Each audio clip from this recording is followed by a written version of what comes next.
तीन चीजें अगर किसी व्यक्ति को ज्यादा दी जाती है तो वो आधा छोड़कर चला जाता है।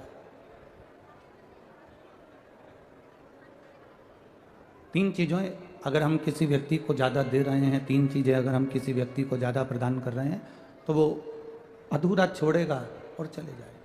पहले नंबर पर है भोजन।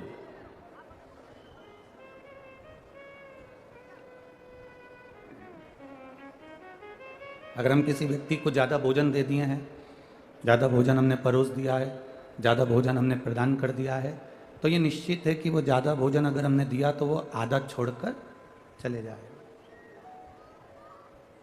तीन चीज़ें ज़्यादा देने पर, तीन चीज़ें ज़्यादा प्रदान करने पर अधूरी रह जाती है, आधी रह जाती है, आधी छूट जाती है। पहले नंबर पर है भोजन, दूसरे नंबर पर है प्रेम और तीसरे नंबर पर है ज्ञान। हमने अगर किसी को ज़्यादा भोजन दे दिया तो वो अधूरा छूट जाएगा। हमने किसी को ज़्यादा प्रेम दे दिया, ज़्यादा स्नेह दे दिया, ज़्यादा हमने प्रेम प्रदान कर दिया तो प्रेम भी अधूरा रह जाता है। और तीसरे नंबर पर है दिया हुआ ज्ञान। आप किसी को अधिकता में ज्ञान दे रहे हो, बहुत कुछ समझाने का प्रयास कर रहे हो, बहुत कुछ देने का प्रयास कर रहे हो, तो वो अधूरा छोड़ जाता है।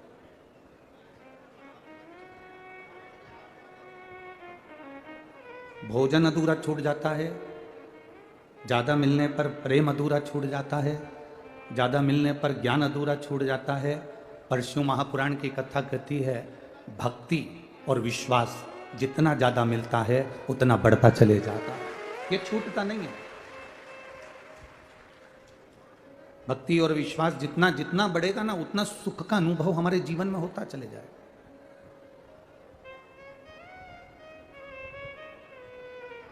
भक्ति और विश्वास जितना जितना दृढ़ होता चले जाएगा उतना उतना हम परमात्मा के करीब होते चले जाएंगे। आप में से कई माताएं ऐसी होंगी जिन्होंने पशुपति व्रत भी करा होगा, कई माताएं ऐसी होंगी जिन्होंने सोमवार का व्रत भी करा होगा, कई माताएं, कई पुरुष, कई भाई, कई बहन, कई बेटियां, कई बच्चे ऐसे होंगे जिन्होंने पशुपति व्रत करा, सोमवार का व्रत करा, भगवान शंकर के मंदिर भी गए, एक लोटा जल भी रोज चढ़ाया, फिर भी हमारे कष्ट, हमारा दुख, हमारी तकलीफ नहीं कट रहा। फिर भी हमारा कष्ट उतना कि उतना ही रह गया, फिर भी हमारा दुख रह गया, फिर भी हमारा कष्ट रह गया। तो आपके मन में संशय आता होगा कि मैंने इतना जल चढ़ाया, मैंने इतनी पूजन करी, मैंने सोमवार का व्रत करा, पशुपति व्रत करा, शिव जी के मंदिर गई, भजन करा, गुणगान करा, कीर्तन करा, उसके बाद भी मेरा भजन अधूरा रह गया, उसके बाद भी मेरा कर्म पूरा नहीं हुआ, भगवान ने मेरी सुनी नहीं। शिव महापुराण की कथा कहती है आप अपना पशुपति व्रत करिए, आप अपना सोमवार का व्रत करिए, आप अपना एक लोटा जल देवादिदेव महादेव को चढ़ाते रहो। वो नहीं सुन रहा तो भी चढ़ाओ, उसके दरवाजे तक जाते रहो। जब जब आप उसकी चौखट तक जाते रहोगे, एक लोटा जल देवादिदेव महादेव को समर्पित करते रहोगे। आज नहीं सुना कल सुनेगा, कल नहीं सुना परसों सुनेगा, पर वो सुनेगा जरूर, ये निश्चित है, वो झोली भरेगा जरूर, ये होता।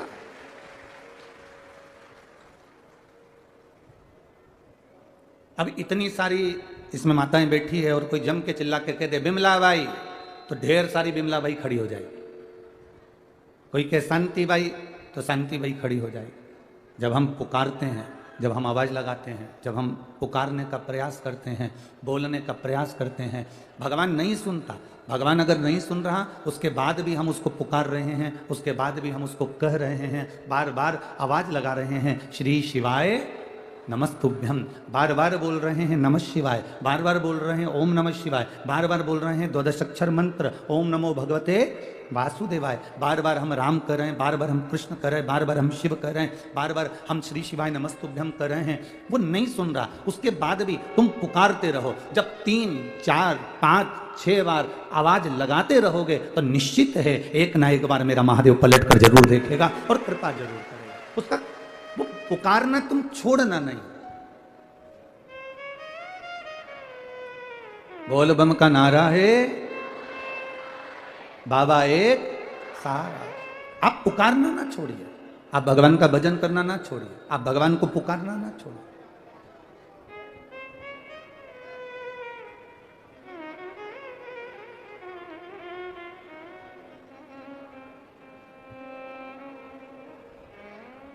जब हम भगवान को बारंबार पुकारेंगे, जब हम भगवान को बारंबार आमंत्रण देंगे, जब हम भगवान को बारंबार पुकारने का प्रयास करेंगे, वो सुनेगा जो। एक शिव जी का भक्त था, उसका नाम था मदन। वो भोलेनाथ जी का बड़ा बड़ा भगत था। मेरी राजगढ़ की जीजियों और मेरे भाई जितने भी बेटे हैं, राजगढ़ के जितने भी मेरे भाई बंधु, मेरे जीजा उन बैठे हैं, बड़ी सावधानी से सुनना कथा। राजगढ़ को 5 दिन की कथा मिली है, आज कथा का दूसरा दिन है। 1 मिनट की भी कथा किसी के कारणवश आपकी ना छूटे, क्योंकि आप दिल से बहुत दूर दूर से कथा सुनने आए हो। तो बाबा से प्रार्थना करना कि हमारी कथा हम सुनने के लिए आए हैं, और सुना है जो दिल से सुनता है तो वो दिल से लुटा कर भेजता भी जरूर है।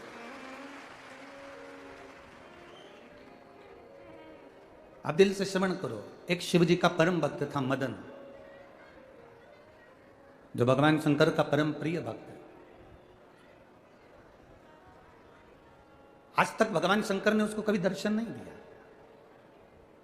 आज तक वो कभी भगवान शिव का दर्शन नहीं कर पाया, आज तक उसने भगवान शंकर का दर्शन नहीं करा।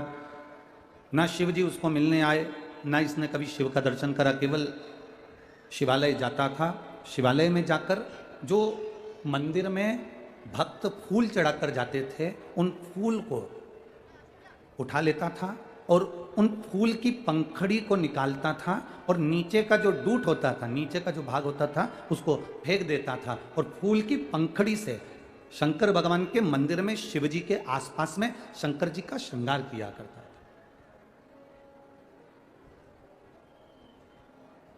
वो केवल शिव जी का श्रृंगार करना जानता था, उसके अलावा उसको कुछ आता नहीं था।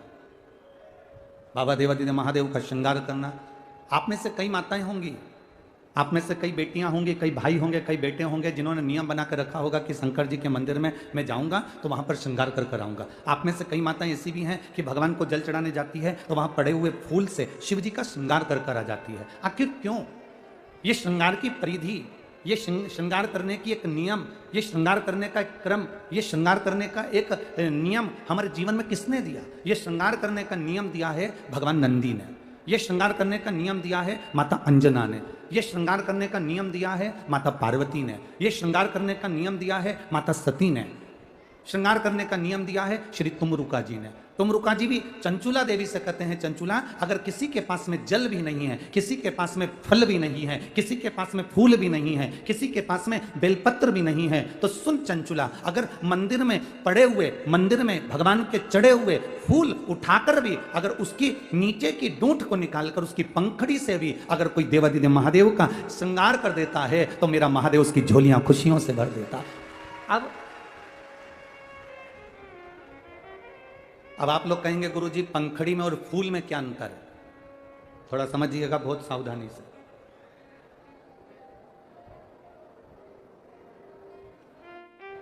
ये फूल है, हमारे हाथ में कितने फूल हैं? ये जम के बोलो जरा। एक पुष्प है। अब ये जो नीचे से डूट तोड़कर फेंक दिया और ये पंखड़ियां पत्तियां पत्तियां इकट्ठी हो गई, अब ये फूल कितने हो गए? इसकी कोई क्वांटिटी है? इसका कोई हिसाब है कि ये 1 फूल है कि 2 फूल है कि 3 फूल है कि 4 फूल है कि 5 फूल है? शिव महापुराण की कथा कहती है पुष्प 1 है। जब हम देवादिदेव महादेव पर चढ़े हुए फूल को उठाकर उसका जब श्रृंगार करते हैं तो नीचे के डूट को तोड़कर जब फेंक देते हैं और पंखड़ियों से जब बाबा का श्रृंगार करते हैं तो मेरा भोलेनाथ समझता है कि हमने 1 पुष्प नहीं, बाबा के चढ़े हुए पुष्प को अनेक कर कर बाबा के चरणों को समर्पित किया है। बाबा के चरणों का हमने श्रृंगार किया है। तेरी कृपा बिना ना हिले एक भी, लेते हैं श्वास तेरी कृपा से। अब शिव जी की कथा में स्वयं तुमरुका जी चंचुला देवी से कह रहे हैं, चंचुला देवी नहीं है आपके पास में फूल, नहीं है आपके पास बेलपत्र, नहीं है आपके पास में जल, नहीं है आपके पास में फल, नहीं कोई सामग्री अगर आपके पास में है तो जो पुष्प भगवान देवादिदेव महादेव के ऊपर चढ़े हुए हैं उन पुष्प से भी पंखड़ी से भी आप देवादिदेव महादेव का अगर श्रृंगार कर रहे हैं तो मेरा देवादिदेव महादेव आपकी मनोकामना पूर्ण जरूर करता है। ये मदन की कथा कह रही है। इस शिव भक्त मदन ने ना कभी शंकर जी को देखा, इस शिव भक्त मदन ने ना कभी शंकर जी का दर्शन किया, ना कभी आमने सामने देवादिदेव महादेव से इस शिव भक्त मदन का कभी मिलना हुआ, कभी मिलना नहीं हुआ, कभी नहीं देखा उसने। शिव कथा कर रही है, बस उसका एक काम था भगवान देवादिदेव महादेव का भजन। बस एक काम था उसका, शिवजी के मंदिर में जाकर शंकर जी का श्रृंगार, शिवजी के मंदिर में जाकर शंकर जी का श्रृंगार करना, केवल एक काम।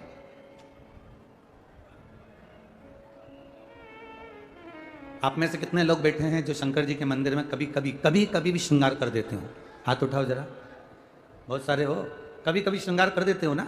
ठीक ठीक, रखो रखो, रखिए। अब उसका फल देखिए। मदन की चर्चा पूरे नगर में फैल गई, मदन की चर्चा पूरे नगर में फैल गई कि मदन शिव का भक्त है, शंकर का उपासक है, शंकर की आराधना में लगा रहता है, शंकर के गुणगान में लगा रहता है। ये पूरी दुनिया में चर्चा हो गई। जो नगर में मदन रहता है उस मदन के नगर में हर जगह पर सूचना हो गई कि मदन शिव की भक्ति करता है, शंकर की उपासना करता है, शंकर का गुणगान करता है। समय आया,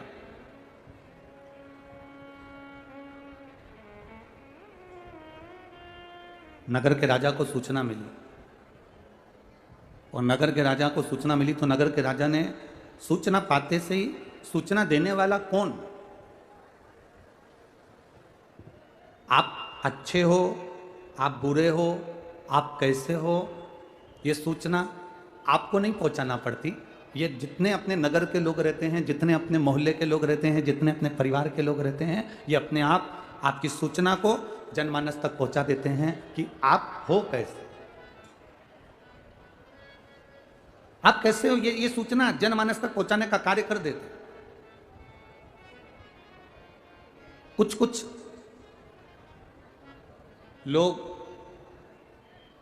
चप्पल की तरह होते हैं, चप्पल देखिए पहनते हो। कुछ लोग चप्पल की तरह होते हैं जो तुम्हारे पांव के साथ कदम से कदम मिलाकर चलते हैं, तुम्हारे पांव की रक्षा भी करते हैं, तुम्हारा साथ भी देते हैं, तुम्हारे को कांटा गड़ने भी नहीं देते हैं, तुमको पत्थर चुभने भी नहीं देते हैं। कई लोग चप्पल की तरह होते हैं जो तुम्हारा साथ देते हैं, तुम्हें कांटा नहीं चुभने देते हैं, तुम्हें पत्थर नहीं चुभने देते हैं, तुम्हारे संग संग चलते हैं, तुम्हारी सेफ्टी करते हैं, तुम्हारा साथ देते हैं। पर चप्पल की तरह होते हैं तो वो चलते साथ हैं, रक्षा भी करते हैं, कांटा भी नहीं चुभने देते, पत्थर भी नहीं चुभने देते, पर एक काम जरूर करते हैं, चलते चलते पीछे से कीचड़ जरूर उछालते चलते।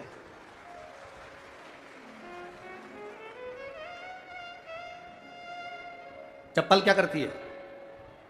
तुम्हारी सेफ्टी करती है, तुम्हें कांटा नहीं चुभने देती, तुम्हें पत्थर नहीं चुभने देती, तुम्हारा साथ देती है, कदम से कदम मिलाकर चलती है, तुम्हारा सहयोग करती है, सब कुछ करती है। पर चप्पल करती क्या है? आखिरी में चप्पल एक काम करती है कि हम जब चलते हैं तो पीछे से वो कीचड़ उछालती है। कीचड़ उछाल, कुछ की आदत ऐसी होती है, कुछ लोग संसार में ऐसे होते हैं जो तुम्हारे सामने कदम से कदम मिलाकर चलेंगे, तुम्हारा पूरा साथ देकर चलेंगे, तुम्हें लगेगा ये मेरे अपने हैं, ये मेरा साथ देने वाले हैं, ये मुझे कांटा नहीं चुभने देंगे, ये मुझे पत्थर नहीं चुभने देंगे। पर जब साथ चलते रहेंगे तो मालूम पड़ता है कि पीछे से वही कीचड़ उछालने का काम करते चलेंगे। इसलिए शिव महापुराण की कथा कहती है, इसलिए शिव तत्व कथा है, शंकर भगवान की आनंदमय कथा कहती है, शिव महापुराण की कथा कहती है कि भरोसा अपने आप पर करिए, अपने आप की रखिए, विश्वास अपने आप का रखिए, श्रद्धा अपने आप की रखिए।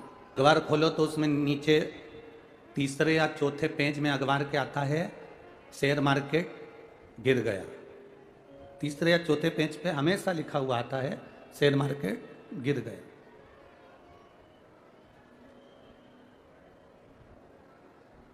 शेयर मार्केट गिरा तो अखबार में लिखा हुआ आ गया, पर आज तक ये लिखा हुआ नहीं आया कि आदमी कितना गिरता जा रहा है, वो भी तो तीसरे चौथे पेज में छपना चाहिए। शेयर मार्केट गिर गया ये अखबार में छपा है, पर मनुष्य कितना गिर रहा है, 24 घंटे निंदा, चुगली, बुराई, अपशब्द, ताने देना, गाली देना, आड़ा टेढ़ा कहना, ये सब कुछ लगाओ। किसी ने पूछा गुरुजी ये दुनिया के लोग ताने देते रहते हैं, गाली देते रहते हैं, तो अपन क्या करें? तो हमने कहा उनका काम है नगर पालिका की, नगर निगम की, जब कचरे की गाड़ी चलती है उस ट्राली में, उस कचरे की गाड़ी में बहुत कचरा पड़ा रहता है, बहुत बदबू मारती है, कचरे की गाड़ी इतनी बदबू मार रही है, इतनी बदबू मार रही है, तो तुम करोगे क्या? तुम कचरे की गाड़ी वाले से बोलोगे है मेरी दुकान के सामने खड़ा है, बदबू मार रही गाड़ी, चल निकल यहां से, आगे बढ़। तो वो नगर पालिका वाला, वो कचरे वाला, कचरे की गाड़ी वाला क्या कहेगा तुमसे? ए भैया हमारा तो रोज का काम है, हमें अपना काम करने दो। तो बदबू आ रही है ना, तो बदबू आ रही है तो कचरा वाला बोलेगा मुंह पे रुमाल रख लेना। बदबू आ रही है तो तेरी नाक बंद कर ले, ये तेरे हाथ में जो रुमाल है इसको मुंह पे रख ले। कचरे की गाड़ी वाला कचरा लेकर निकला है, कचरे की गाड़ी वाला कचरा ट्राली में भरकर निकला है, कचरे की गाड़ी अगर बदबू मार रही है तो कचरे की गाड़ी वाला कर रहा है कि ये तो हमारा रोज का काम है कि हम कचरा उठाएंगे, ये बदबू मारेगी, पर तुम्हारा काम है कि कचरे की गाड़ी के पीछे चलो क्यों? तुम्हारा काम है कि कचरे की गाड़ी के साथ चलो क्यों? ये तुम्हारा काम है कि कचरे की गाड़ी अगर सामने दिख रही है तो मुंह पर रुमाल रखकर, नाक बंद कर साइड में से निकल जाओ। उसी तरह शिव महापुराण की कथा कहती है, जब निंदा करने वाले, चुगली करने वाले, बुराई करने वाले, गाली देने वाले, अपशब्द कहने वाले, झगड़ा करने वाले, तुम्हें ताना देने वाले तुम्हें सामने से नजर आ रहे हैं तो चुपचाप मुंह पर कपड़ा रखो, साइड में से निकल जाओ। इन कचरे की गाड़ी के सामने आओ क्यों?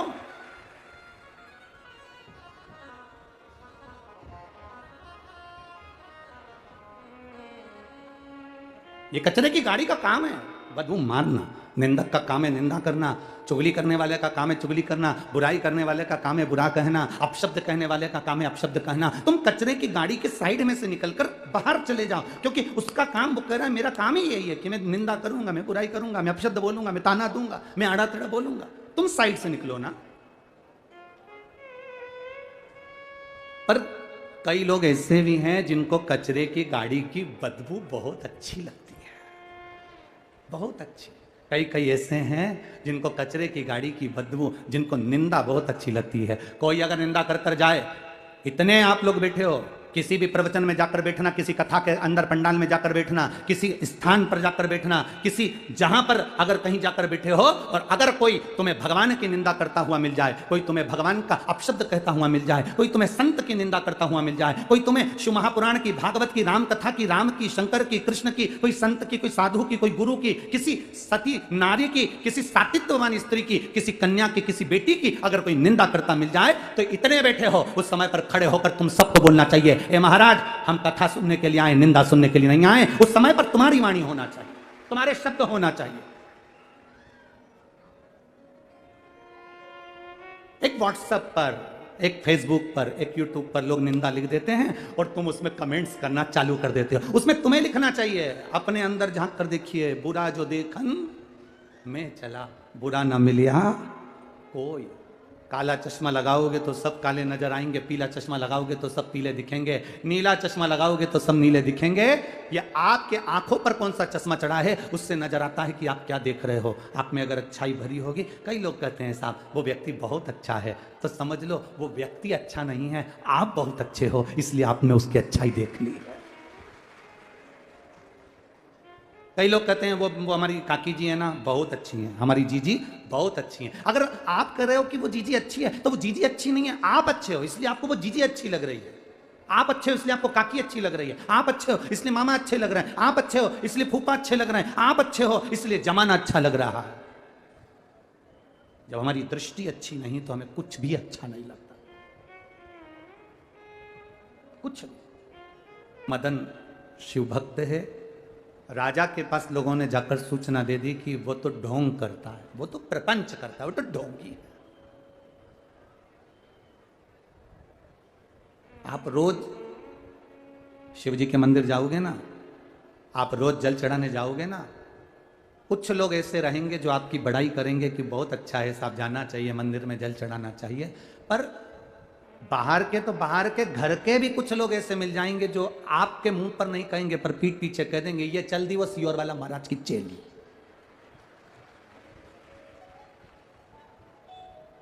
अब इसमें सियोर वाले महाराज का क्या काम था भैया? सियोर वाले महाराज की कोई चेली है क्या? नहीं, यूं कहना चाहिए ये चली देवादिदेव महादेव की चेली, सियोर वाले की चेली नहीं, बाबा की चेली है, शिव की चेली। और क्या डरना, आग लगे बस्ती में, बोलो बोलो मस्ती में। अरे तुम कहने में पीछे मत अड़ करो, हमने सुना रा किसको रोइए, चादर तान के सोइए। तो फिर अपने को क्या करना, कौन क्या बोल रहा है।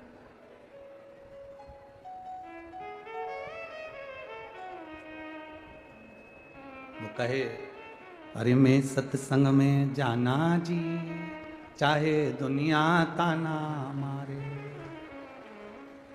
मैं राजगढ़ में जाना जी, चाहे दुनिया ताना मारे, चाहे दुनिया ताने मारे, चाहे दुनिया ताने मारे, मैं शिव पुराण में जाना जी, चाहे दुनिया ताने मारे। कहे कहने वाला, बोलने वाला बोलता रहे, अपशब्द कहने वाला अपशब्द कहता रहे, जिसकी जो मर्जी हो वो कहे, अपना कर्म हम करते रहे।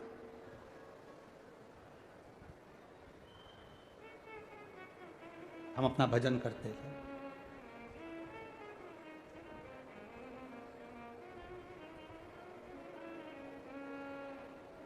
शिव कथा कह रही है, राजा के पास सूचना पहुंच गई कि मदन ढोंगी है। मदन शिव जी की पूजन का केवल एक, शंकर भगवान की भक्ति का केवल एक ढोंग करता है। शिव जी की पूजन का केवल एक प्रपंच करता है। मदन शंकर भगवान के नाम पर केवल एक छल करता है। ये कह दिया। अब किसी ने कहा होगा राजा के पास में, तो राजा की बुद्धि थोड़ी तो बिगड़ेगी, थोड़ा न थोड़ा तो मन में आएगा ना कि क्या गलत गलत कहा ये, वो व्यक्ति गलत। लोग कहते हैं बिल्ली रास्ता काटती है,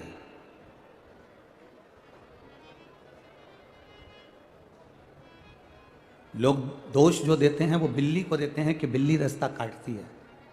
पर शिव महापुराण की कथा कहती है इंसान का रास्ता जितना बिल्ली नहीं काटती, इंसान का रास्ता उतना इंसान काट कर चले जाता है।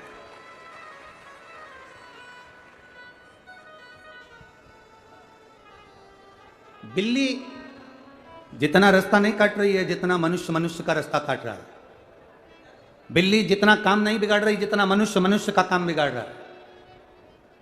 बिल्ली जितना कार्य नहीं बिगाड़ती जितना अपने अपनों का कार्य बिगाड़ते हैं। बिल्ली जितना बेकार काम नहीं करती उससे बेकार काम आज का मानव कर रहा है। कोई आगे बढ़ रहा है हम उसका पांव खींच रहे हैं, कोई तरक्की की ओर बढ़ रहा है हम उसका पांव खींच रहे हैं। शिव महापुराण की कथा कहती है देवादिदेव महादेव से हमें सीखना चाहिए कि शंकर भगवान के लिए कटोरा भरकर विष आया और मेरे महादेव के सामने माता पार्वती जी बैठी हैं और पार्वती जी ने कहा बाबा भोलेनाथ जी प्रभु सबके लिए अमृत आया, आपके लिए विष आया, आप विष पियोगे? शंकर भगवान कहते हैं अगर संपूर्ण विश्व का कल्याण हो रहा है, संपूर्ण जगत का उद्धार हो रहा है और संपूर्ण देवताओं का उद्धार हो रहा है तो मैं विष पी सकता हूं। और देवादिदेव महादेव ने विष का कटोरा उठाकर विष पी लिया।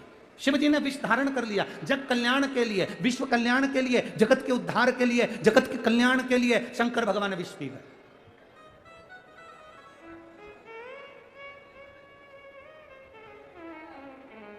पर आज दुख इस बात का होता है कि लोग से मनुष्य मनुष्य से ईर्ष्या रख रहा है, मानव मानव से ईर्ष्या रख रहा है। ये श्रेष्ठता नहीं।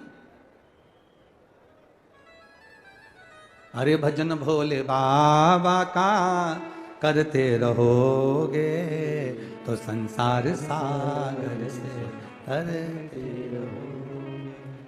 देखा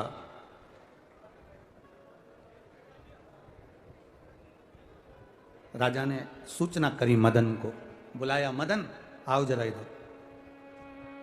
सूचना भेजो मदन को बुलाने की। शिव भक्त मदन को बुलाने के लिए सूचना भेजी गई। मदन आए, सामने खड़े थे राजा के भवन में। राजा ने मदन को देखकर पूछा हमने सुना है कि तुम शंकर के उपासक हो, हमने सुना है कि तुम शिव की भक्ति करते हो, हमने सुना है कि तुम शंकर का गुणगान करते हो, हमने सुना है कि तुम शिव मंदिर में रोज सेवा करने जाते हो, हमने सुना है कि शंकर के मंदिर में जो फूल पड़े रहते हैं, उन फूल को उठाकर उनके पंखड़ियों को बिखेर कर तुम शंकर के शिवालय का श्रृंगार करते हो और सारी दुनिया में कहते हो कि मेरे भोलेनाथ अपने भक्त के कल्याण के लिए खुद आते हैं। राजा ने मदन भक्त से कहा, भगवान नारायण जब आते हैं तो अपने पार्षदों को भेजते हैं। भगवान नारायण आते हैं तो अपने पार्षद भेजते हैं। ब्रह्मा जी आते हैं तो अपने पार्षद भेजते हैं। इंद्र आते हैं तो अपने पार्षद भेजते हैं। और तुम कह रहे हो कि शंकर भगवान तो नंदी लेकर अपने भक्त के कल्याण के लिए खुद आ जाते हैं, शिव दौड़कर आ जाते हैं। मैं कैसे मान लूं, मैं कैसे मान लूं कि शंकर भगवान दौड़कर आ जाते हैं अपने भक्त के लिए? मदन ने कहा कि आप मानो चाहे ना मानो, पर मैं जो बोल रहा हूं, मैंने अपने पुराण से, अपने शास्त्र से, अपने वेद से, जो मैंने संतों से, मैंने गुरुओं से सुनकर रखा था कि कोई आए ना आए, पर ब्रह्मा ब्रह्म लोक में रहते हैं, भगवान विष्णु वैकुंठ लोक में रहते हैं, इंद्र इंद्र लोक में रहते हैं और भगवान शंकर मृत्यु लोक में रहते हैं। इसलिए जो करीब में रहता है सबसे पहले भागकर वो आ जाता है अपने भक्त के उद्धार के लिए।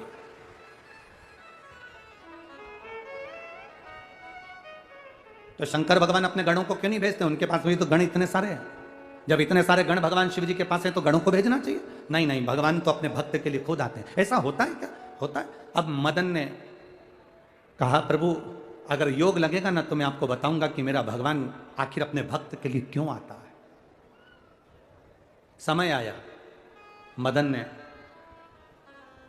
1 महीने के बाद में राजा के पास सूचना करी कि सारा गांव का लोग गंगा जी के घाट जा रहा है प्रयागराज, आप भी चलो।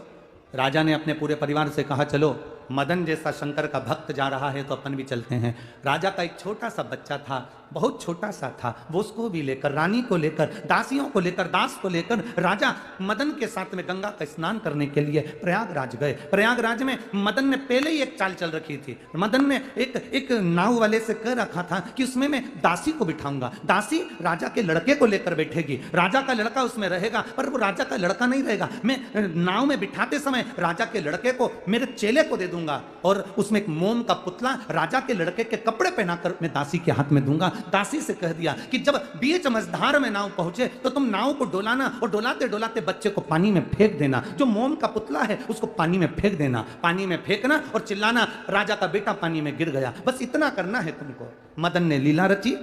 राजा का लड़का मदन ने दासी से लेकर अपने चेले को दिया और मोम का पुतले को कपड़ा पहनाकर, राजा के बेटे का कपड़ा पहनाकर उसको दासी को दे दिया। नाव जब चलने लगी, एक नाव में दासी बच्चे को लेकर बैठी थी, दूसरे नाव में राजा रानी बैठे थे। नाव चली, दोनों नाव बराबर पर पहुंची। पहुंचते सही उस दासी की नाव डोलने लगी और डोलते डोलते बच्चा पानी में गिर गया। चिल्लाकर दौड़ी, अरे महाराज तुम्हारा बेटा गिर गया, महाराज बेटा गिर गया। इतने में तो महाराज उड़ देखे ना पूर देखे, तुरंत पानी में कूद गए। कूदते से उन्होंने बच्चे को बचाया, लेकर बाहर आए। आते से देखा कि ये तो मेरा बेटा नहीं, ये तो मोम का पुतला है। इतने में मदन सामने खड़ा था, हंस रहा था। तो राजा ने पूछा, तुमने ये क्या करा? मेरी हंसी उड़ाने के लिए करा? मदन कहते हैं, महाराज मैंने हंसी नहीं उड़ाई है, मैंने तो आपको उस समय का जवाब आज दिया है कि भगवान शंकर अपने गणों को नहीं भेजते, स्वयं आते हैं। उसका कारण केवल ये है, जब आपका खुद का लड़का पानी में गिरा तो आपने मंत्रियों को आवाज नहीं लगाई, आपने नौकरों को आवाज नहीं लगाई, आपने दासों को आवाज नहीं लगाई, आपने सैनिकों को आवाज नहीं लगाई। अपने लड़के को निकालने के लिए आप खुद कूद गए। ऐसा मेरा भोलेनाथ है, अपने भक्त को बचाने के लिए खुद कूद जाता है। ये शिव है, ये शंकर है, ये ओघड़ी है, ये कृपालु दयालु मेरा देवाधिदेव महादेव है।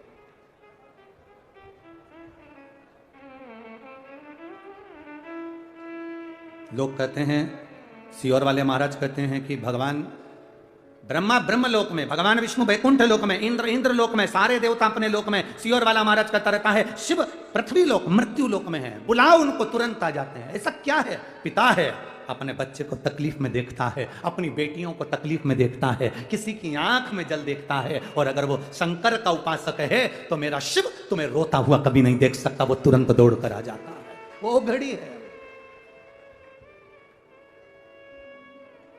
वो ओघड़दानी है, सहज नहीं है। शिव महापुराण की कथा कोई बार बार तो होगी नहीं, इसलिए जहां जगह मिले वहां बैठकर भाव से, दिल से, हृदय से भगवान शिव से अपने मन की बात भाव के साथ में कही।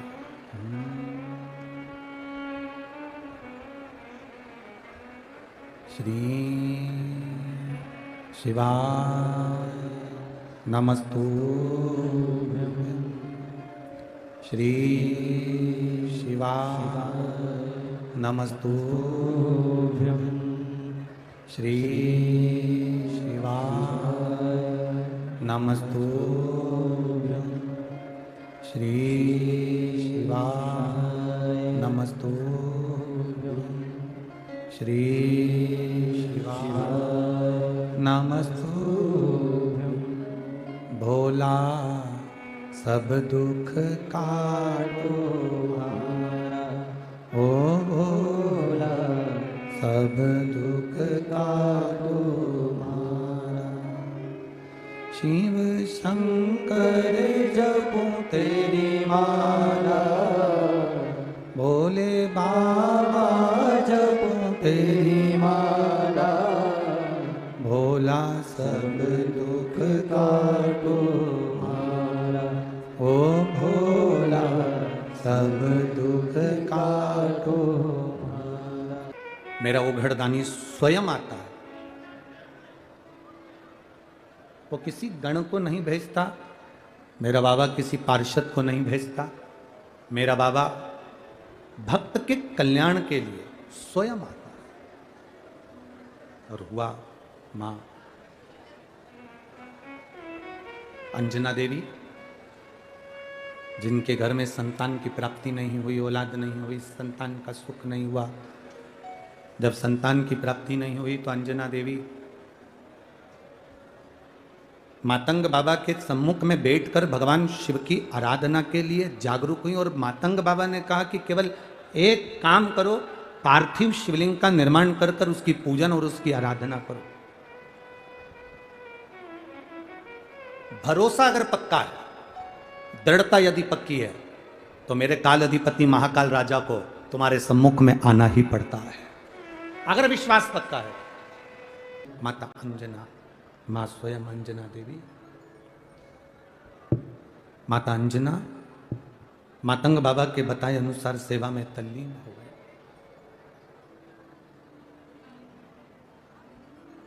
लोग कहेंगे क्या मिलता है शंकर भगवान को जल चढ़ाने से? लोग कहेंगे क्या प्राप्त होता है देवाधिदेव महादेव की अर्चना करने से? ये मेरा विश्वास कहता है, ये हमारा भरोसा कहता है। आप इतने पंडाल भर भर के इतने भक्त राजगढ़ की पावन धरा पर आए हैं, ये मेरा विश्वास कहता है कुछ ना कुछ अगर आपने एक बार पशुपति व्रत करा होगा या शिवजी के मंदिर में जाकर एक लोटा जल चढ़ाया होगा, तो ये मेरा भरोसा कहता है कि बाबा ने कुछ ना कुछ तुम्हारा कार्य किया जरूर होगा, ये निश्चित है। खाली नहीं छोड़ता, खाली नहीं छोड़ा। माता अंजना लगी सेवा में।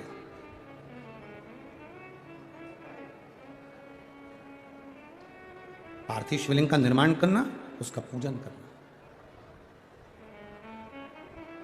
महाराजा केसरी पुष्प लेकर आते, बेलपत्र लेकर आते, शमी पत्र लेकर आते, अंजना माता को देते। अंजना माता शिव जी को समर्पित करती। शिव भक्ति के बल को मां अंजना ने बढ़ाया। पहले माता अंजना ने जितना बन सकता था उतना तप करा। फिर माता अंजना ने जितना बन सकता था उतना उपवास करा, उतने व्रत करे।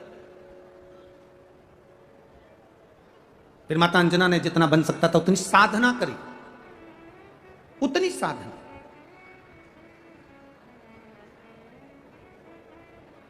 फिर माता अंजना ने देख लिया मैंने तप करा, मैंने साधना करी, मैंने आराधना करी, पर देवाधिदेव महादेव प्रसन्न नहीं हुए। तब माता अंजना ने सबसे सरल तरीका निकाला।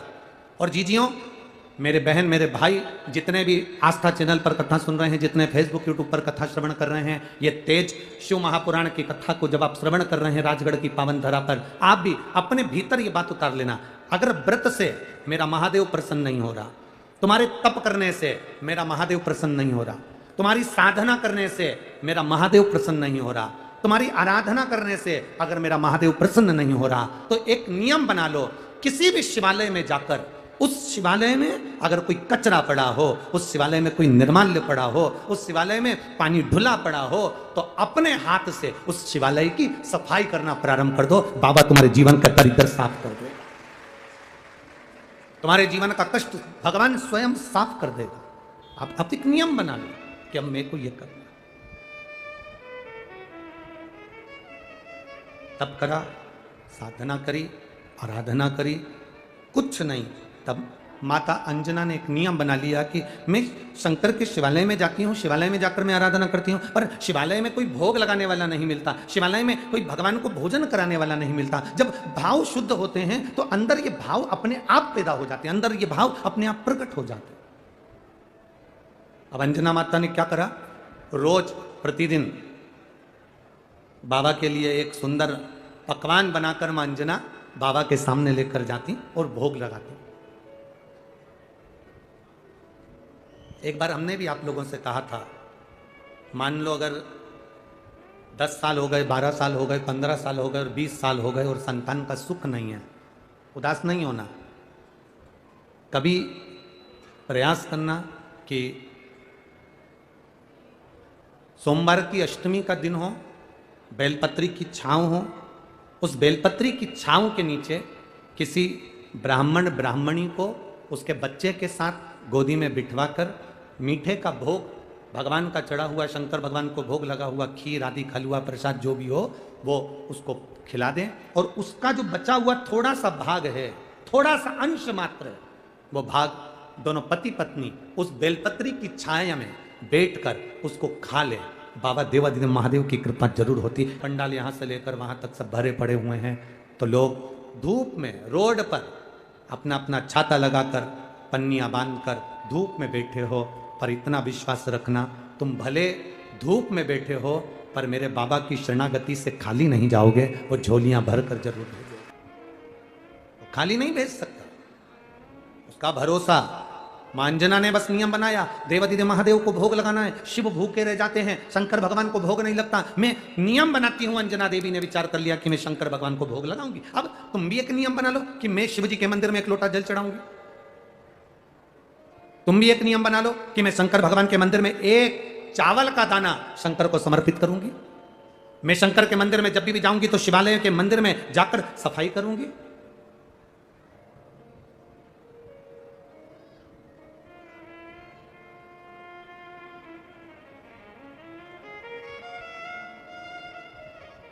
शरीर में अगर रोग भी आ गया तो मैं बाबा के भरोसे भगवान शिव की आराधना कर कर, बाबा के मंदिर की सफाई कर कर अपने जीवन को सार्थक करूंगी। एक विश्वास के साथ, एक भरोसे के साथ, एक दृढ़ता के साथ हम शिव की आराधना करें, क्यों नहीं मिलेगा? क्यों नहीं प्राप्त होगा?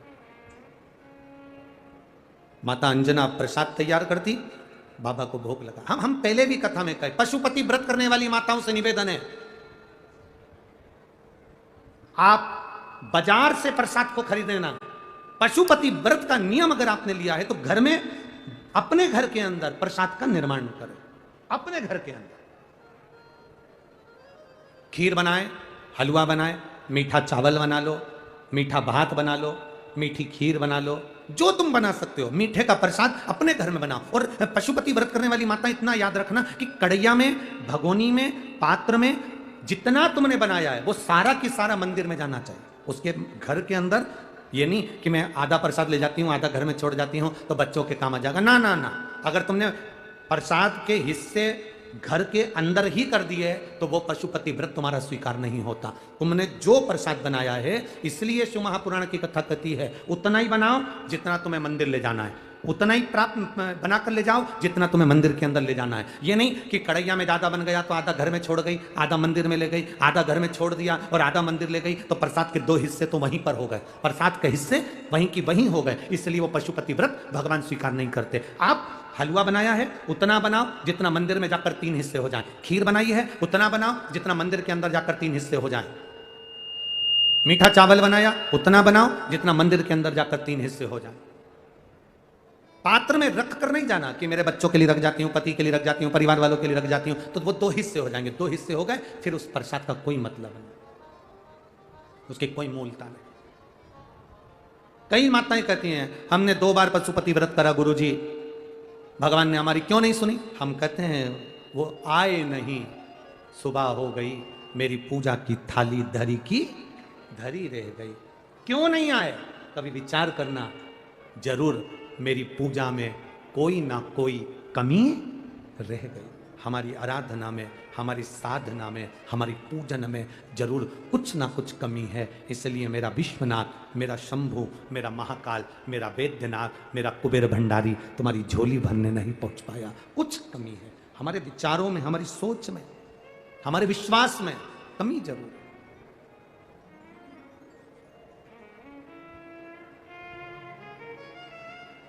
माता अंजना ने प्रसाद सिद्ध करा, सामग्री सिद्ध करी, माता अंजना ने बनाया भोग, भगवान को जाकर लगाती। प्रतिदिन का नियम बना लिया माता अंजना ने कि मैं भगवान को प्रदोष काल में, प्रदोष के समय पर, शाम के समय पर भोग लगाऊंगी।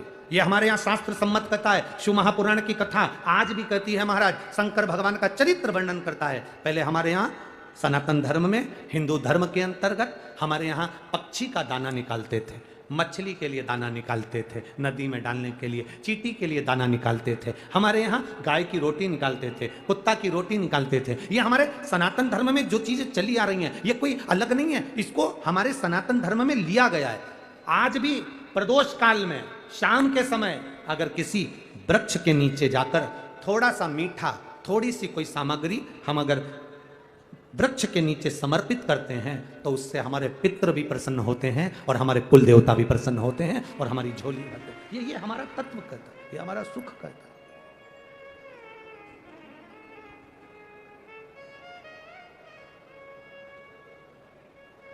देखिए मां अंजना सामग्री सिद्ध करती हैं, बनाती हैं, जाती हैं शिवालय में, शंकर भगवान के मंदिर में, शिवालय में जाकर भोग लगाती हैं।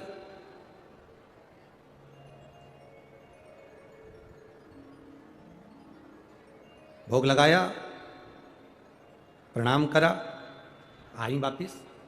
करते करते समय निकल गए,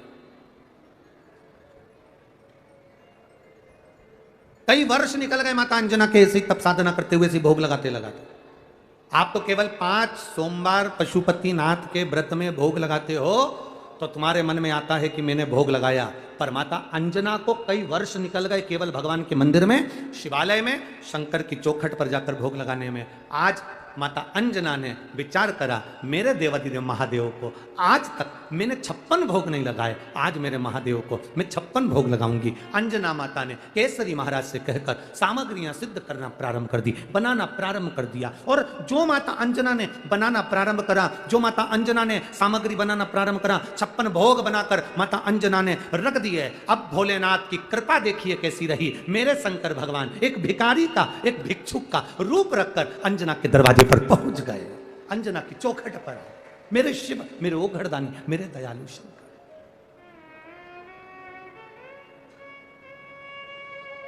अब बूढ़े भिखारी का रूप रखकर, बूढ़े भिक्षुक का रूप रखकर दरवाजे पर पहुंचे,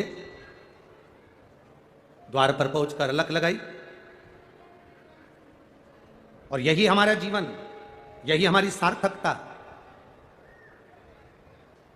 बचपन में अपने बच्चों को हम 2 चीजें देते हैं। एक, बच्चे को कोई गिफ्ट दिलाते रहते हैं, जन्मदिन पर उपहार दिलाते रहते हैं, कोई सामग्री अपने बच्चों को देते रहते हैं। शिव महापुराण की कथा कहती है, अपने बच्चों को आप बचपन में उपहार दिलाएं ना दिलाएं चलेगा, पर शिव महापुराण की कथा कहती है अपने बच्चों को बचपन में हमारे सनातन धर्म के संस्कार जरूर दिलाएं, जिससे आने वाली पीढ़ियां संस्कारित बनती चलें। आप उपहार दें ना दें। उपहार दोगे, बच्चों को प्राप्त कर लेंगे। बच्चों को उपहार नहीं दिया तो बच्चे क्रोध करेंगे, रोएंगे, चलेगा। उपहार नहीं दोगे, बच्चे रोएंगे, चल जाएगा। पर यदि संस्कार बच्चों को नहीं दिए तो बच्चों को भी रोना पड़ता है और माता पिता को भी रोना पड़ता है। इसलिए संस्कार बहुत जरूरी है, बहुत जरूरी। हम तिवारी परिवार को बहुत बहुत साधुवाद देते हैं, धन्यवाद देते हैं। पंडित श्री हरिचरण तिवारी जी को साधुवाद देते हैं कि आपने अपने ये बच्चों को, आशीष तिवारी जी को जो संस्कार दिए हैं उसके लिए बहुत बहुत साधुवाद, जिससे यीशु महापुराण की कथा आप और हमको श्रवण करने को मिल रही है। ये संस्कार होना चाहिए बच्चों को।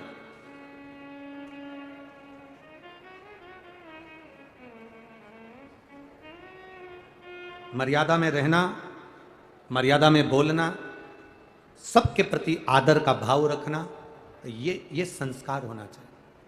आप उपहार दें ना दें, उपहार नहीं दोगे बच्चा बचपन में रोएगा, चलेगा। पर यदि संस्कार नहीं दिए तो बच्चा बड़ा होकर रोएगा और साथ में माता पिता को भी रोना पड़ेगा। बच्चों को वो संस्कार दीजिए जिससे हमारी भी जिंदगी सार्थक बन सके, हमारा जीवन सार्थक हो सके। कितना कितना विचित्र काम है। जरा देखिए, पांडवों को जो संस्कार मिले और कौरवों को जो संस्कार मिले, दोनों में अंतर था महाराज, बहुत अंतर, बहुत अंतर। श्रेष्ठ संस्कार हमारे। अंजना माता ने भोजन बनाकर 56 भोग तैयार कर कर लेकर शिवालय की ओर जाने वाली थी कि सामने देवाधिदेव महादेव एक भिक्षुक का रूप रखकर, एक भिखारी का रूप रखकर मेरे देवाधिदेव महादेव सामने आकर खड़े हो गए। आवाज लगाई, अलख जगाई, माता बहुत भूख लग रही है, माँ कुछ दे दो ना। अंजना माता ने सोचा बाबा आया है, एक काम करती हूँ कि इसको बिठा देती हूँ, इसके पत्तल लगा देती हूँ, इसको भोजन करा देती हूँ, उसके बाद में मैं शिवालय चली जाऊँ, उसके बाद में शिवालय पहुंच जाऊं। आप देखिए, बहुत बहुत सोचने वाला शब्द है ये। तुम्हारे घर में अगर बुजुर्ग माता पिता हैं, तुम्हारे घर में अगर कोई बीमार पड़ा हुआ है, तुम्हारे घर में अगर कोई रोगीला व्यक्ति है, तुम्हारे घर में अगर कोई दुखी व्यक्ति है, तुम्हारे घर में अगर किसी के शरीर में कष्ट हो रहा है और तुम उसको छोड़कर तीर्थ गए हो, तुम उसको छोड़कर मंदिर गए हो, तुम उसको छोड़कर कथा में गए हो, तुम उस बूढ़े व्यक्ति को छोड़कर, उस शरीर से रोगीले व्यक्ति को छोड़कर, कष्टप्रद व्यक्ति को छोड़कर, तकलीफ में पड़े हुए व्यक्ति को छोड़कर, घर के बुजुर्ग को छोड़कर तुम अगर तीर्थ जा रहे हो, मंदिर जा रहे हो, देवालय जा रहे हो, कथा में जा रहे हो या शंकर के मंदिर भी जा रहे हो, तो तुम्हारा जाना निष्फल है। क्योंकि पहले घर में बुजुर्ग की सेवा, जो रोगीला व्यक्ति है उसकी सेवा। राजगढ़ के कई लोग ऐसे होंगे जो बहुएं, घर के पुरुष घर की पत्नियों को कह रहे होंगे, इतनी भीड़ है, दूर पार्किंग होगी, पैदल चलना होगा। अरे एक एक बच्चे को राजगढ़ के सीख लेना चाहिए कि 100 साल से ऊपर लीवर और किडनी डैमेज, उसके बाद भी शिव की शरणागति में पहुंचे। और यहां 3 बार चल रहे, 5 बार फैशन कर रहे, उसके बाद भी 5 किलोमीटर दूर है, गाड़ी बहुत दूर छूट जाती है, हमसे तो नहीं बने, हमसे तो और फिर इतने में किसी ने यही 6 किलोमीटर दूर शादी की पत्रिका दे दी और कोई गार्डन में भोजन, तो 2 घंटे से पेंसिल से लाइन खींच के डब्बा भर के जूड़ा मूड़ा बांध के तो फिर गई। फिर तो किसी को भी नहीं देखे, दूर भी नहीं, फिर तो निपटा है।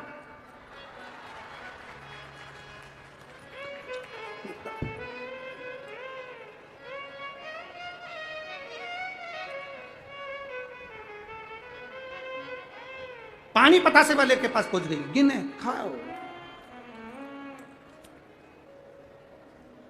बोल रही मैंने तो 3 ही खाई। पति भी बोल रहा नागिन नागिन नागिन, तू तो खाए जा। ना। आखिरी में शादी में पानीपता से वाले ने भी 3 बार बाल को खुजाया, तब इसका ध्यान गया, हाथ बेकार हो गए, अब निकाऊंगी, तब दिखाओ उसको, तो छोड़ा। सीखो। 100 साल से ऊपर की उम्र, 15 साल से लीवर डैमेज पेशेंट, चल फिर नहीं सकती थी। बहू से कहा मुझे शिव जी का जल ला दे, राजगढ़ में कथा हो रही है, छिपा हेड़, ये छापी हेड़ा से पास में ही हूँ, एक बार मन है बाबा की कथा पंडाल में बैठकर सुन लूं। उसने लिखा, कल मेरी सास ने जल पीने के बाद टीवी के सामने कथा सुनी तो वहीं खड़ी होकर पहली बार खड़ी हुई और नाचना प्रारंभ करा। तब हमारा विश्वास जागा कि शिव शिव होता, तब विश्वास जागा कि शंकर शंकर है जो सब कुछ कर सकता है। बस विश्वास जागृत होना चाहिए, हमारा भरोसा दृढ़ होना चाहिए। एक भरोसा जागृत हो। हमने पहले भी कथा में कहा, आज फिर कहते हैं, सोने की रकम पहन कर आओगे तो तुम पर चोर की नजर होगी, तुम्हारी सुंदरता होगी तो लुच्चों की नजर होगी, और अगर गले में रुद्राक्ष और तुलसी की माला होगी तो महादेव की नजर होगी, महादेव की नजर। इसलिए निवेदन है, शिव महापुराण की कथा में आने वालों से हम प्रार्थना करते हैं, निवेदन करते हैं, कुबेरेश्वर धाम आने वालों से प्रार्थना करते हैं, महाकाल के मंदिर में जाने वालों से प्रार्थना करते हैं, काशी में जाने वालों से प्रार्थना करते हैं, शंकर के मंदिर में जाने वालों से प्रार्थना करते हैं, और शिव महापुराण में आने वालों से प्रार्थना करते हैं, अपने गले में, अपने तन पर सोने की माला पहनकर मत आओ, कोई कीमती सामान लेकर मत आओ, क्योंकि मेरे महादेव के लिए तो आप ही कीमत वाले हो, सोने की रकम कीमत वाली। मेरे महादेव के लिए आप कीमती हो, आप कीमत वाले हो।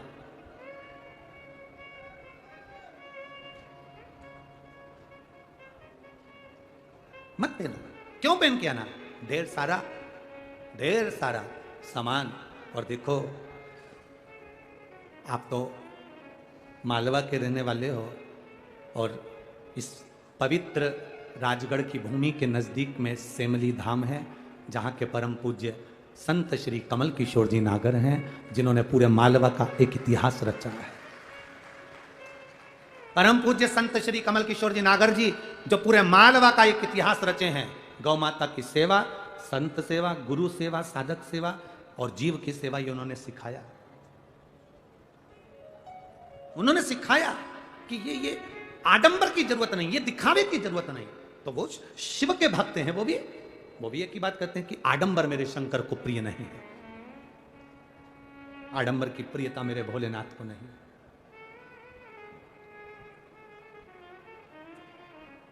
ये जितना देखिए, कितने भी सुंदर बन जाओ ना, एक दिन ऐसा आता है कि काया धीरे धीरे ढलती चली जाती है, शरीर बूढ़ा होता है, व्यक्ति की ताकत बूढ़ी होती है, राज सत्ता भी बूढ़ी होती है, वैभव भी बूढ़ा होता है, शरीर भी बूढ़ा होता है, शरीर की सुंदरता भी बूढ़ी होती है। पर शिव महापुराण कहती है, भक्त की भक्ति कभी बूढ़ी नहीं होती, भक्त की भक्ति कभी बूढ़ी नहीं होती, भजन कभी बूढ़ा नहीं होता, साधना कभी बूढ़ी नहीं होती, शंकर का गुणगान कभी बूढ़ा नहीं होता, ये कभी बूढ़ा नहीं होता। ये हमें सीख मिली। कहेंगे लोग बहुत भीड़ हो रही है, बहुत दूर है। घर की माताओं को अपने अपने पतियों से कहना है और पतियों को पत्नियों से कहना है। 5 दिन की कथा राजगढ़ में हो रही है। हमने पहले भी कहा था, हेलीकॉप्टर को उतारने के लिए हेलीपैड बनता है, जिसमें चूने से एच लिख देते हैं तो हेलीकॉप्टर वहां उतर जाता है। 5 दिन के लिए वो कैलाशपति महादेव को उतारने के लिए ये शिव पुराण का हेलीपैड बना है, जिस पर शिव उतरता है। नंदी पर बैठकर मेरे देवाधिदेव महादेव प्रदोष काल में प्रतिदिन मेरा महादेव प्रतिदिन निकलते। ये हेलीपैड है जिस पर मेरा महादेव लोग कहते हैं महाराज जी आप कहते हो कि शिव महापुराण की कथा में शंकर जी सुनते हैं, शिव महापुराण की कथा होती है, वहां भगवान आते हैं और भंडार भर के 3 महीने में मनोरथ पूर्ण कर देते हैं, लोगों की गोदी भर देते हैं, झोली भर देते हैं, ऐसा क्या है? तो उसका कारण केवल इतना सा है, हेलीपैड पर हेलीकॉप्टर उतरता है और शिव महापुराण के पंडाल देखकर मेरा महादेव उतरता है और कृपा कर चले जाता है।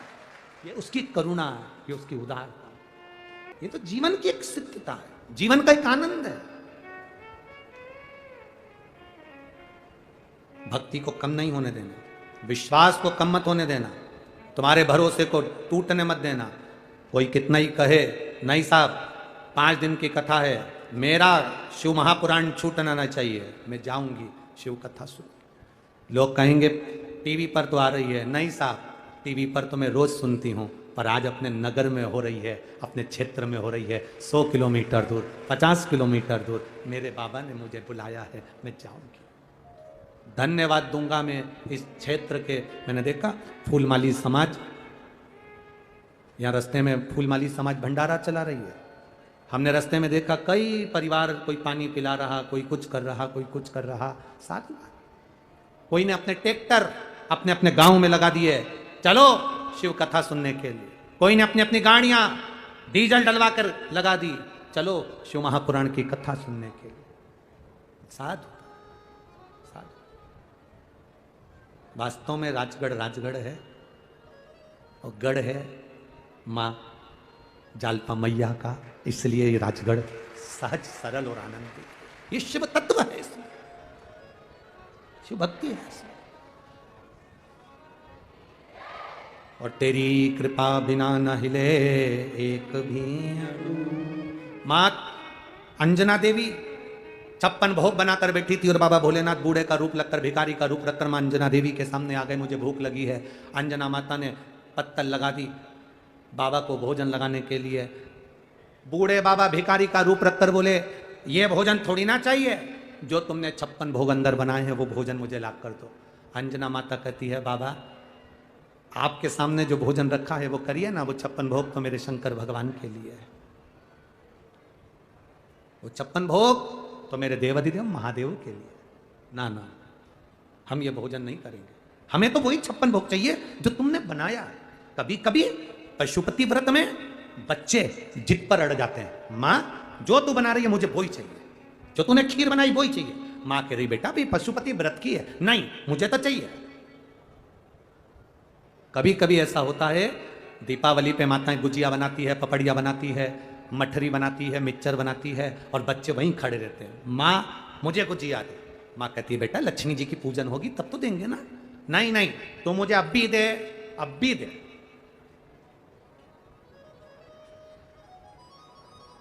माँ मना करती है नहीं नहीं नहीं दे सकती क्योंकि लक्ष्मी जी की पूजन नहीं हुई, अभी नहीं ना माँ मुझे तो दे। तब माँ उलझन में फंस जाती है। तब माँ एक काम करती है कि अब बच्चा जिद कर रहा है तो माँ उस गुजिये में से कुछ गुजिये लक्ष्मी जी के भोग के लिए अलग रख देती है और उसमें से थोड़ा सा गुजिया निकाल कर बच्चे को दे देती है। पर मेरे भोलेनाथ जी जो दरिद्र का रूप, जो बूढ़े का रूप रखकर आए हैं, उन भोलेनाथ ने कहा ना, जितना 56 भोग तुमने अंदर बनाया है अंजना माता, वो 56 भोग मुझे चाहिए। अब तो अंजना माता को क्रोध आ गया, गुस्सा मां को आया और अंजना माता को क्रोध आया और अंजना माता ने कहा बाबा आप कहें तो मैं दूसरा भोजन बनाकर आपको दे दूं, पर वो 56 भोग नहीं दे सकता, मैं वो 56 भोग नहीं दूं, वो तो मैंने देवाधिदेव महादेव के लिए बनाया। बूढ़ा बाबा भिखारी का रूप रखकर जो आए थे मेरे भोलेनाथ, वो रसोई घर के अंदर प्रवेश कर गए। रसोई घर के अंदर प्रवेश करे और जैसे ही रसोई घर के अंदर प्रवेश किया, प्रवेश करते ही 56 भोग उठाया मेरे देवाधिदेव महादेव ने और उठाकर बाहर आंगन में लेकर बैठ गए। अंजना माता तो जल भरने गई थी। जैसे ही भोलेनाथ ने खुद हाथ से उठाकर 56 भोग मुख में लिया, अंजना माता को क्रोध आया। पर अंजना माता ने सोचा झूठा तो कर दिया, तो अंजना माता ने मन में विचार करा, हे महादेव, हे देवादिदेव, हे भोलेनाथ, हे विश्वनाथ, मेरे शंकर, आप जहां हो इस संत के अंदर बैठकर आपका 56 भोग आप स्वयं खा लो। ये अंजना माता का आपका 56 भोग आप स्वयं पाइए, आप स्वयं पाओ, ये भोग आप स्वयं लगाओ।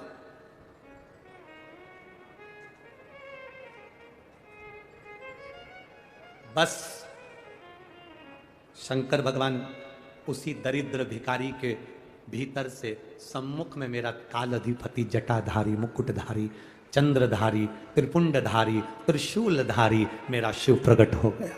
मेरा शंकर सामने आ गया। अंजना, तेरा विश्वास मेरे प्रति बहुत है, क्या चाहिए बोल। अंजना कहती है मेरी संतान नहीं है, औलाद नहीं, औलाद नहीं।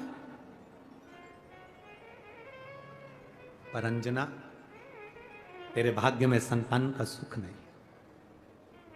अंजना, तेरे भाग्य में संतान का सुख नहीं। अंजना माता ने कहा मैं बैकुंठ लोक गई, वहां पर भी ये सुनने को मिला, मैं ब्रह्म लोक गई, वहां पर भी ये सुनने को मिला, मैं इंद्र लोक गई, वहां पर भी ये सुनने को मिला। इसलिए मातंग बाबा के कहने पर मैंने आपकी आराधना करी है। और मैंने सुना है देवता देते हैं पल्ला झाड़ कर और महादेव देता है छप्पर फाड़ कर। आप मुझे दोगे, ये मेरा विश्वास कहता है, भरोसा कहता है, ये मेरा भरोसा कहता है, आप दोगे। और शिव जी कभी थोड़ा बहुत नहीं देते।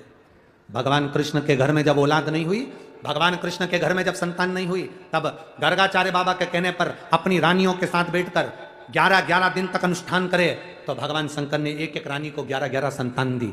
भगवान कृष्ण की 16,108 रानी की यहाँ 11-11 संतान हुई। 10 छोरे 1 छोरी, तो 1,77,186 भगवान कृष्ण के घर में बच्चे हुए। अब अंजना माता को भगवान अंजना जी कर रही हैं, प्रभु ब्रह्मा जी ने मना करा, सब ने मना करा, पर मेरा विश्वास करता है, मेरे गुरु ने कहा है कि आप भाग्य को भी पलट देते हो और आप जो देते हो छप्पर फाड़ कर देते हो। शंकर भगवान ने कहा अंजना तू चिंता मत कर, तू इतना विश्वास रखती है ना, अपने गुरु के वचन पर तूने विश्वास करा। शिव महापुराण के वचन पर जो विश्वास करता है, शंकर भगवान की बताई हुई बात पर जो विश्वास करता है, शिव पुराण के वचन पर जो विश्वास करता है। कई लोग ऐसे भी मिलेंगे, सुन लेते हैं, हाँ क्या होगा जल चढ़ाने से, क्या होगा बेलपत्री के नीचे जाने से, क्या होगा बेलपत्री के नीचे दिया लगाने से, क्या होगा शंकर भगवान को बेलपत्री पर शहद लगाकर चढ़ाने से, क्या होगा चावल का दाना चढ़ाने से, क्या होगा दुर्वा चढ़ाने से। ये पत्र आधे से ज्यादा तो हम पढ़ भी नहीं पाते, और आपके ही नगर के पत्र आपको ही छोड़कर जाएंगे। कभी इनका स्मरण करिएगा कि क्या होता है, शंकर की कथा पर विश्वास करने पर शिव क्या दे देता है। ये अंजना माता से भगवान शंकर कह रहे हैं, तुमने मातंग ऋषि का कहना माना, इसलिए तुम्हारे यहां संतान जरूर होगी। मैं स्वयं अपने तेज को पवन देव के माध्यम से तुम्हारे गर्भ में भेजूंगा, और तुम्हारे गर्भ से जो संतान उत्पन्न होगी उसका नाम हनुमान होगा। पर अंजना सुनो, अंजना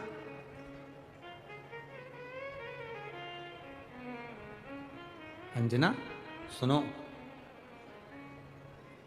प्रथम बार में तुमने मुझको एक भोग ला कर दिया,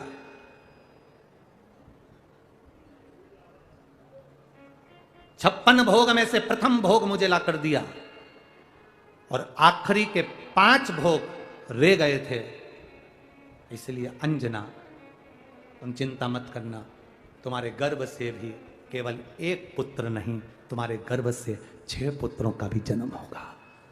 हनुमान जी के सगे 5 भाई और हैं, आपको कथा में पहले कहा है, सुनिए कि नहीं सुनिए, जम के बोलो जरा, सुना है ना।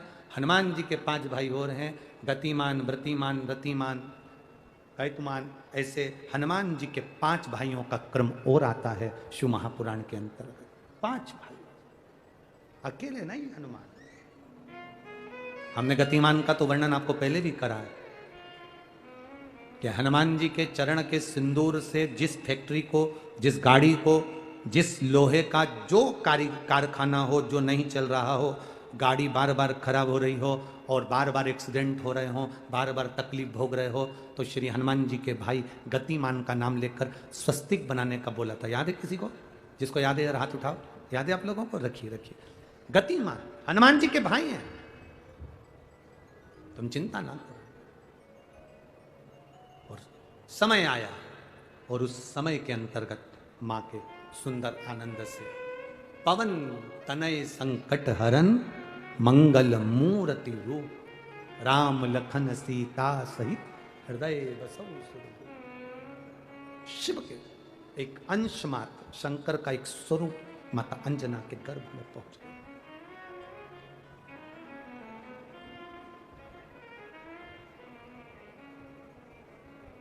बस इस हृदय को, इस दिल को, इस मन को शिवालय तक ले जाना है।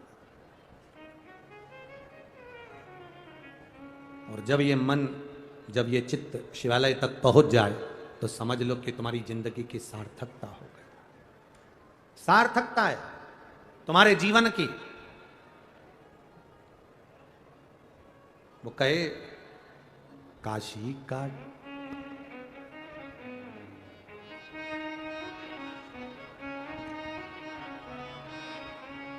काशी का टिकट कटा दे मेरे भोले, काशी का टिकट कटा दे मेरे भोले, बैठ रेल में जाऊं रे मेरा भोला भंडारी, बैठ रेल में जाऊं रे मेरा भोला भंडारी। काशी का टिकट कटा दे मेरे भोले, काशी का टिकट कटा दे मेरे भोले, बैठ रेल में जाऊं रे मेरा भोला भंडारी, बैठ रेल में जाऊं रे मेरा भोला भंडारी। ओ काशी का टिकट कटा दे मेरे भोले, ओ काशी का टिकट कटा दे मेरे भोले, ओ बैठ रेल में जाऊं रे मेरा भोला भंडारी, बैठ रेल में जाऊं रे मेरा भोला भंडारी, मेरा भोला भंडारी, ओ मेरा भोला भंडारी। हर हर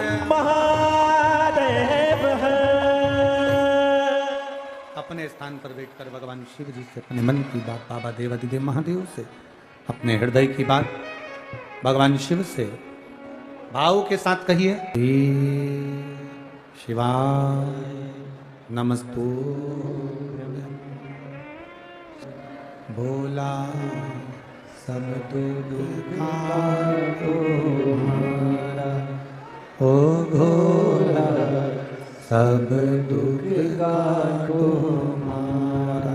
शिव कथा कहती है, शिव की आराधना से माँ अंजना को शंकर भगवान का तेजपुंज प्राप्त हुआ और माँ अंजना गर्भ धारण करी और बाबा की ऐसी कृपा, शिव का एक अंश श्री हनुमान जी महाराज प्रकट हुए। समय आया, आगे वर्णन आता है माँ सती का यज्ञ कुंड में भस्म होने का, माँ पार्वती के प्रागट्य का, शंकर